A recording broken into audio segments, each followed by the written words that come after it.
Bonjour à tous, bienvenue sur la chaîne Franck Sensé pour cet épisode un peu particulier parce qu'on ne va pas vous montrer de montre. C'est un épisode qu'on va consacrer à vos questions parce qu'elles sont nombreuses et d'ailleurs je trouve ça très sympa parce que ça montre que vous êtes intéressé par l'horlogerie et intéressé par ce que je vous raconte. Dans la mesure du possible, j'essaye de vous répondre quand je peux, mais je ne peux pas répondre à tout le monde parce que ça me prendrait un temps infini. Et comme je le fais moi et que je prends vraiment le soin de le faire moi, je préfère que ça soit bien fait. Petite parenthèse dans cette vidéo, le premier concours que j'organise sur mon Instagram. L'adresse c'est FD Lifestyle, Franck Sensé. Vous allez gagner, je donne 5 à gagner. Merci à Richard Mille de nous faire ce cadeau. Mais en fait, je lui ai demandé parce que j'ai vu que vous étiez beaucoup à être passionné par la marque quand j'ai fait l'émission avec Morgan VS. Donc vous allez gagner le dernier, ça vient de sortir, le Brand Book de Richard Mille. Donc là, vraiment un super bouquin avec tous les ambassadeurs, toutes les collections, toutes les références. Ça, c'est une pure merveille. C'est à lire, à relire, à revoir. Tiens, c'est amusant d'ailleurs. Regardez. Ça, c'est une montre spéciale qui a été faite pour je ne sais plus quel ambassadeur ou ambassadrice. C'est une montre incroyable avec un dragon en or. Pour participer, rendez-vous dans la description, vous aurez toutes les informations. Voici les questions qui arrivent le plus souvent et qu'on va reprendre une par une. Franck, es-tu horloger ? Non, je ne suis pas horloger. Mais je connais bien l'horlogerie puisque ça fait 20 ans que je suis journaliste horloger. Ça veut dire que depuis 20 ans, je fais les salons horlogers, je vais voir les marques, j'interviewe les CEO, je vais dans les manufactures, je vois comment sont fabriquées les montres, comment elles sont faites. J'essaye toujours, comme tous les journalistes, de tirer des petits renseignements que personne n'a. Et d'ailleurs, c'est parce que je suis journaliste et que j'ai la confiance des marques qu'elles nous prêtent toutes les montres que vous pouvez voir sur toutes les émissions. Ça, c'est un gros avantage. Ensuite, pourquoi j'ai créé cette chaîne YouTube ? Tout simplement parce qu'à chaque fois que je vais dans un dîner, que ça soit des copains, la famille, un anniversaire ou même professionnel, on me pose des questions sans cesse sur les montres. Qu'est-ce que je dois acheter comme montre ? Quelle est la montre qui va coter demain ? Mon fils se marie, quelle montre je dois lui acheter ? Tiens, j'ai une Panerai, mais je ne connais pas le modèle. Tiens, j'ai perdu les papiers. Bon, voilà. Toutes ces questions-là font que je me suis dit, faisons une chaîne YouTube, présentons les nouveautés, présentons les icônes, parlons des complications, parlons de toute l'horlogerie, et puis comme ça, au moins, je ferai partager ma passion. Si vous voulez approfondir vos connaissances, évidemment, abonnez-vous, vous appuyez sur la petite cloche, et puis comme ça, vous serez au courant des nouvelles sorties. Autre question, quelle est la première montre que tu as eue dans ta collection ? Alors, la première montre que j'ai eue dans ma collection, c'était une Reverso petit modèle quartz. C'était la montre que m'a offerte ma mère pour mes 18 ans. Maintenant, quand je lui en parle, je lui dis quand même, t'aurais pu te fouler un peu plus et m'offrir une Reverso avec un mouvement mécanique et la petite seconde, qui est un peu plus grande et qui me paraît plus horlogère. Mais déjà, sachez que c'est cette montre qui m'a fait rentrer dans le monde de l'horlogerie. D'ailleurs, on fera très certainement, puisque c'est une icône la Reverso, une émission sur la Reverso de Jaeger-LeCoultre, parce qu'il y a plein de choses à raconter et c'est passionnant. Question qui revient souvent, comment est-ce qu'un cosmographe Rolex Daytona en acier peut coûter 2 fois plus cher sur le marché de l'occasion que neuf dans une boutique ? C'est un phénomène qui s'explique très facilement. D'ailleurs, ce phénomène ne se remarque pas que sur le Daytona en acier de Rolex. C'est la même chose sur la Patek Philippe Nautilus en acier et c'est la même chose sur la Royal Oak en acier d'Audemars Piguet. Pourquoi ? Parce que tout simplement, ce sont des montres qui sont difficiles à trouver et où il y a des listes d'attente de parfois plusieurs années chez les horlogers. Donc les gens qui veulent l'avoir tout de suite sont prêts à payer beaucoup plus cher. Voilà pourquoi, sur le marché de l'occasion, ces montres sont 2, 3, 4, 5 fois plus chères que neuves dans une boutique. Quels sont les sites de vente aux enchères intéressants ? Alors, les enchères, faites très attention. Moi, je conseille toujours d'aller sur les sites de vente aux enchères des grandes maisons qui ont pignon sur rue. Parce que sur Internet, on peut trouver n'importe quoi. Il faut savoir que les montres que vous pouvez acheter peuvent être cassées, les montres que vous achetez peuvent avoir été modifiées, les montres que vous achetez peuvent être tout simplement fausses, ou pire encore, volées. Ça veut dire que si vous achetez une montre volée, le jour où vous allez la faire réparer, la faire réviser, vous allez avoir les pires emmerdements du monde. Donc le meilleur moyen d'avoir une montre qui est officielle et dont on connaît le pédigré, c'est de l'acheter sur des maisons de vente aux enchères reconnues. Parmi les plus grandes, vous avez évidemment Antiquorum, Sotheby's, Christie's, Philips et quelques-unes dont les noms m'échappent. Je vous mettrai des liens dans cette vidéo et vous pourrez aller voir directement quelles sont les prochaines ventes et quels sont les modèles qui seront mis sous le marteau du commissaire-priseur. Comment débuter une collection et avec quelle montre? Il y a autant de possibilités de collection de montres qu'il y a de montres sur le marché. Donc moi, le premier conseil que je donne, c'est d'abord acheter une montre qui vous plaît. Ensuite, ça dépend des moyens que vous avez. Vous pouvez très bien faire une collection de montres en commençant en achetant des montres à 100 ou à 200 euros. Comme vous pouvez très bien commencer une collection de montres en achetant des montres à 10 ou 20 000 euros. Après, les collections, c'est à vous de voir ce qui vous plaît. Si vous aimez les montres sportives, vous allez faire une collection de chronos.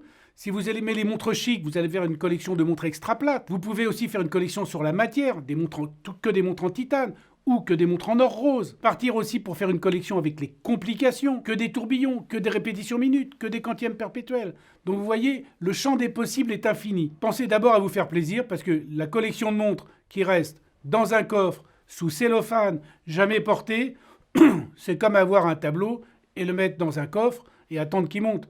C'est fait pour être regardé. Ensuite, arrive la deuxième question sur la collection de montres, c'est quoi acheter pour que ça prenne de la valeur. C'est une question qui revient souvent. Bien malin celui qui peut dire aujourd'hui la montre qui sort aujourd'hui et qui va prendre de la valeur. Il y a certaines petites choses qui peuvent faire penser qu'elles prendront de la valeur.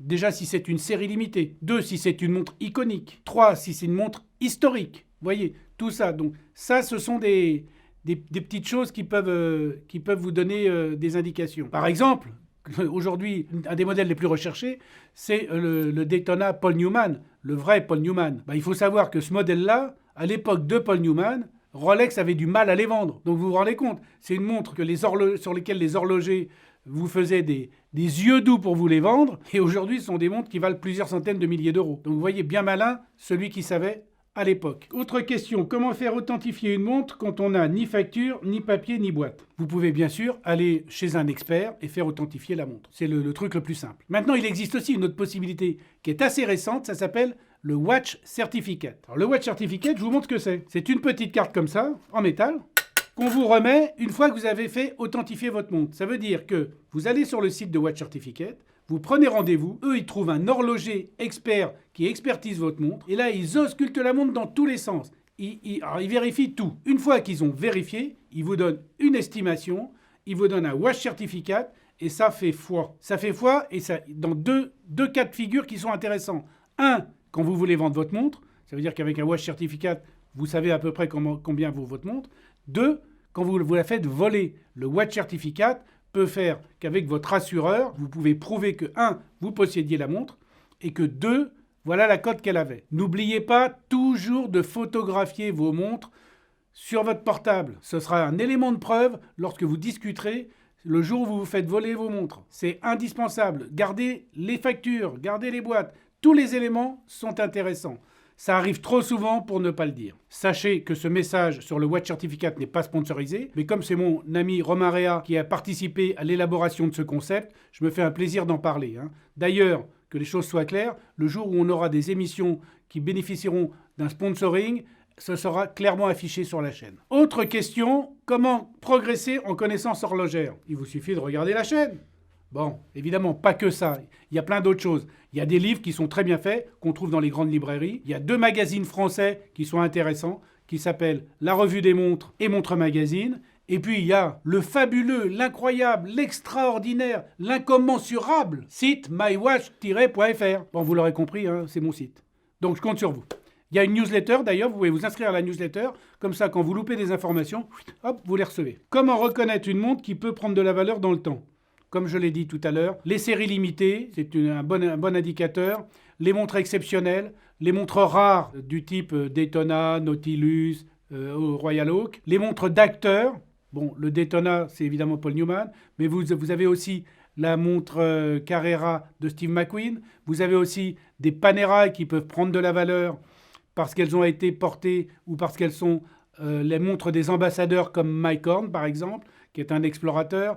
Vous avez des montres qui ont marché sur la Lune. Il y en a une surtout, c'est l'Omega Speedmaster. Donc l'Omega Speedmaster qui a marché sur la Lune est par définition une montre de collection. Et dans ces montres-là, il y a des montres qui sont très recherchées. Par exemple, la première, qui avait le petit personnage Snoopy, est aujourd'hui avec une cote incroyable. D'ailleurs, Omega vient de ressortir un modèle qui, là, cette fois-ci, n'est pas limité sur la Snoopy. Voilà des indications qui peuvent vous permettre de faire de la valeur sur une montre. Si après, vous avez des informations et que vous allez fouiller sur Internet, il y a des montres qui sortent de collection. Donc, une montre qui sort de collection, elle ne sera plus produite. Donc, cette montre-là peut aussi prendre de la valeur. Attention, parfois, moi ça m'est arrivé d'acheter des montres qui sortaient de collection, et la valeur qu'elle a pris, c'est proche de pot de balle, donc la science n'est pas exacte. Ensuite, question amusante. Avoir une Apple Watch, est-ce une faute de goût?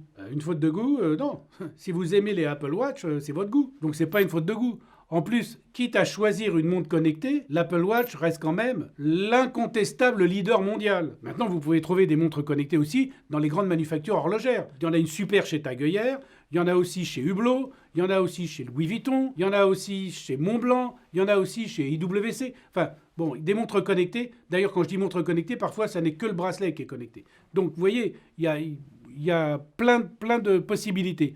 L'Apple Watch, elle est super. Moi, perso, j'en ai une. Je trouve ça très bien. En ce qui concerne l'Apple Watch, vous avez aussi un modèle qui possède un bracelet Hermès. C'est l'association, un co-branding entre Apple et Hermès. Je pense que ça a beaucoup profité à Apple parce que ça lui a fait prendre une dimension dans le monde du luxe. En revanche, je ne pense pas que ça ait donné à Hermès une image de marque connectée et que beaucoup plus de jeunes soient allés acheter des montres chez Hermès. Autre question, à quoi sert la grille de la Pasha sur le modèle originel? Bon, l'histoire ne le dit pas, mais il y a deux choses que l'on peut imaginer. D'abord, il faut savoir que la Pasha, le premier modèle qui avait été une commande spéciale, je rappelle que vous avez un film complet sur la Pasha sur la chaîne, était une commande pour une montre étanche. Donc, on peut supposer qu'ils ont mis cette grille aussi pour faire penser à l'époque au casque d'Homme Grenouille où il y avait un hublot avec une grille. Parce que quand on regarde la montre avec cette grille, ça fait penser à ça. Ça fait penser à 20 milieux sous les mers avec le film de Walt Disney. Et puis surtout, je pense que s'ils avaient mis ça, la vraie raison, c'était une grille de protection. Une grille de protection contre les chocs. Voilà, c'est fini avec les questions aujourd'hui. On fera une émission de ce genre-là assez régulièrement quand il y aura beaucoup de questions intéressantes. Elles sont toutes intéressantes d'ailleurs. Et donc, n'oubliez pas qu'une montre cassée ou arrêtée donne l'heure exacte 2 fois par jour. Et je vous dis donc à bientôt. Et non, on ne dit pas à bientôt, il faut que je m'y fasse. Je vous dis à tout à l'heure.